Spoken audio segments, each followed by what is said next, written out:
Assalamualaikum warahmatullahi wabarakatuh. Perkenalkan nama saya Kesha Sheryl Olivia. Saya tinggal di Jalan Batu Kinyang, Batu Ampar, Keramat Jati, Jakarta Timur. Saya memilih tema pemberdayaan sosial melalui pembelajaran seumur hidup. Karena pendidikan anak-anak sangat penting, terutama bagi keluarga yang mengalami kesulitan finansial atau ekonomi. Nah, di lingkungan sekitar saya masih lumayan banyak orang tua yang kesulitan untuk membayar SPP anaknya yang masih duduk di bangku TK atau taman kanak-kanak. Di lingkungan tempat tinggal saya, ada tepatnya di TK Nurul Walidain.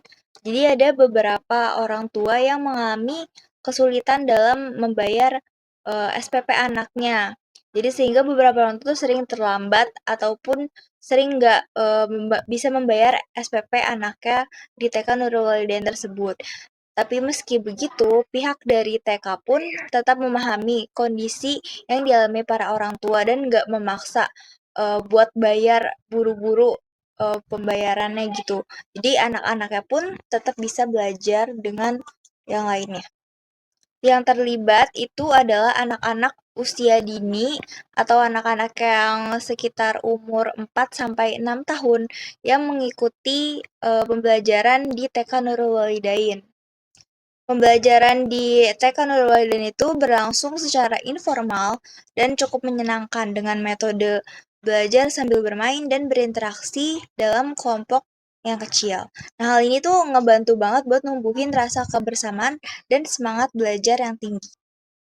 Bukti dan kesaksian yang saya dapat, yang pertama itu saya sempat menanyakan salah satu orang tua di TK Nurul Walidain, yaitu bernama Ibu Fatimah. Jadi Ibu Fatimah ini mengatakan kalau beliau sangat berterima kasih kepada pihak TK Nurul Walidain karena meskipun beliau sering tidak membayar SPP tepat waktu, sering menunggak, bahkan pernah sering tidak membayar dikarenakan kondisi finansial yang buruk, tetapi anaknya tetap diterima dengan baik dan bisa belajar dengan semestinya seperti anak-anak lain. Jadi tidak dibeda-bedakan antara anak yang bayar SPP-nya telat dan anak yang bayar SPP-nya tidak telat. Jadi TK Nurul Walidain ini sangat memaklumi keadaan orang tua yang kesusahan untuk membayar SPP bulanan anaknya.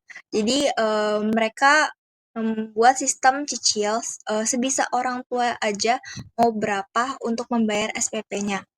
Dan juga mereka menggratiskan bagi anak yatim duafa atau untuk belajar di TK Nurul Walidain. Jadi semua keperluan mulai dari seragam, buku, sampai keperluan lainnya tuh digratiskan oleh TK Nurul Walidain. Nah, yang kedua itu pembelajaran sedang berlangsung di kelas. Jadi salah satu guru di TK Nurul Walidain itu menggunakan boneka tangan buat ngebuat proses pembelajaran di kelas itu jadi lebih menarik dan interaktif. Jadi murid-muridnya tuh jadi lebih antusias buat ngikutin pembelajaran yang dijelaskan. Nah, baik saat mendengarkan, bermain, maupun berpartisipasi aktif. Jadi anak murid itu tuh nggak ngerasa bosan atau boring karena proses penggunaan pembelajarannya itu pakai boneka tangan yang ngebuat tuh lebih seru. Refleksi yang didapatkan anak-anak di TK Nurul Walidain tuh nggak hanya memperoleh pengetahuan, tapi juga aktif melakukan berbagai kegiatan belajar sambil bermain, seperti anak TK pada umumnya. Mereka tumbuh menjadi anak dan pribadi yang percaya diri dan bertanggung jawab.